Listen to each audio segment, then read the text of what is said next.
प्रधानमंत्री मोदी के रूस दौरे के बाद भारत में अमेरिका के राजदूत एरिक गारसेटी ने एक बयान दिया है।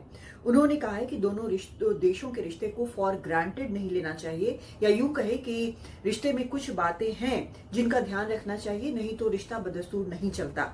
उन्होंने कहा कि भारत की स्ट्रैटेजिक ऑटोनॉमी या रणनीतिक स्वायत्तता की वो इज्जत करते हैं, लेकिन तनाव के वक्त, कन्फ्लिक्ट के वक्त ये समझना जरूरी है कि दोस्त कौन है, और तब ये ऑटोनॉमी, ये स्वायत्तता मायने नहीं रखती।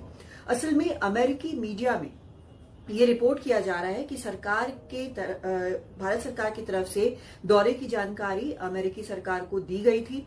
वॉशिंगटन पोस्ट की एक रिपोर्ट के मुताबिक उधर से गुजारिश की गई थी कि ये नेटो समिट के ठीक पहले यात्रा हो रही है, तो शायद वक्त बदला जा सकता है, लेकिन वक्त नहीं बदला गया, दौरा हुआ। न्यूज एजेंसी ब्लूमबर्ग के मुताबिक पीएम मोदी की रूस यात्रा, वहां से जो तस्वीरें आई पुतिन को गले लगाने वाली, इनको लेकर बाइडेन सरकार के कुछ हलकों में नाराजगी है, आलोचना हो रही है, सरकार के बाहर भी आलोचना हो रही है। लेकिन इस दौरे के बारे में जब सवाल पूछे गए तो कई अधिकारी, जो अहम अधिकारी हैं अमेरिकी सरकार के, उन्होंने ऑन रिकॉर्ड ये कहा है कि भारत जो है वो काफी अहम पार्टनर है, रणनीतिक पार्टनर है अमेरिका का, और रूस के साथ पुरानी ऐतिहासिक रिश्तों की उन्हें जानकारी है, वो इसे समझते भी हैं।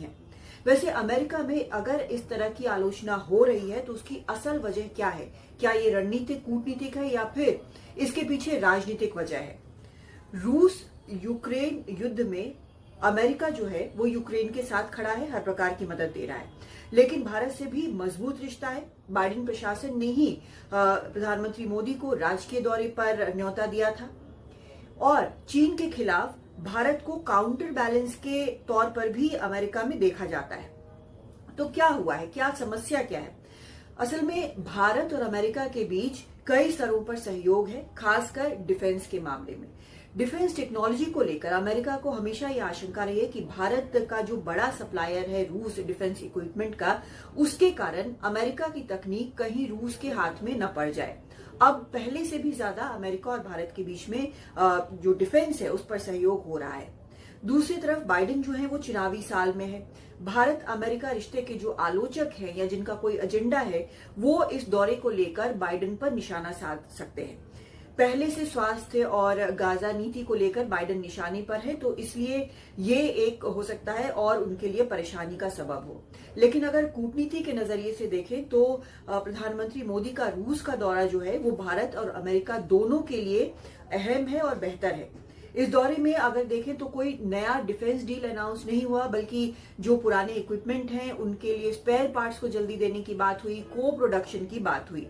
दूसरी तरफ रक्षा खरीद अगर हम देखें तो वो दूसरे देशों से, चाहे अमेरिका हो या फ्रांस हो, वहां से अब काफी ज्यादा हो रही है। तो एक डाइवर्सिफिकेशन ऑफ बास्केट जिसको बोलते हैं वो हो चुका है। इंडो पैसिफिक रणनीति में भारत जो है वो बेहद पास अमेरिका के खड़ा नजर आता है, और वहीं रूस जो है वो इस मामले में चीन के करीब दिखता है। भारत जहां क्वाड जैसे अलायंस का हिस्सा है, वहीं अमेरिका और यूरोप के लिए वो ग्लोबल साउथ के लिए एक पुल का भी काम करता है। रूस की जो चीन से करीबी है वो सिर्फ भारत के लिए ही नहीं बल्कि वॉशिंगटन के लिए भी चिंता का विषय है, और भारत और रूस का जो ऐतिहासिक रिश्ता है और अभी का जो रिश्ता है उसके कारण रूस जो है वो पूरी तरह से चीन के खेमे में नहीं जाएगा, ऐसी उम्मीद है।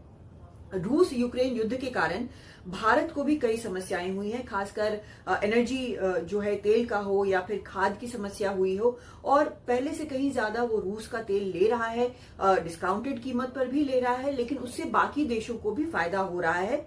और ये भी बेहद अहम है कि रूस जो है उसके सामने भारत बार बार शांति की अपील कर रहा है। इस बार भी पीएम ने कहा कि जो युद्ध क्षेत्र है वहां पर से शांति नहीं आ सकती, तो बार बार बातचीत की टेबल पर बैठकर मसले को सुलझाने की बात भारत कर रहा है। इससे एक तरह का दबाव भी रूस पर बनता है। तो ये न सिर्फ भारत के लिए बेहतर है बल्कि अमेरिका के लिए और बाकी देशों के लिए भी ये कूटनीतिक तौर पर, रणनीतिक तौर पर भारत रूस का रिश्ता जो है वो अहमियत रखता है। तो आखिर एरिक गारसेटी के बयान को हम किस तरह देखें? ये कूटनीति से कहीं ज्यादा राजनीतिक बयान लगता है। दिल्ली से कादम्बिनी शर्मा, एनडीटीवी इंडिया।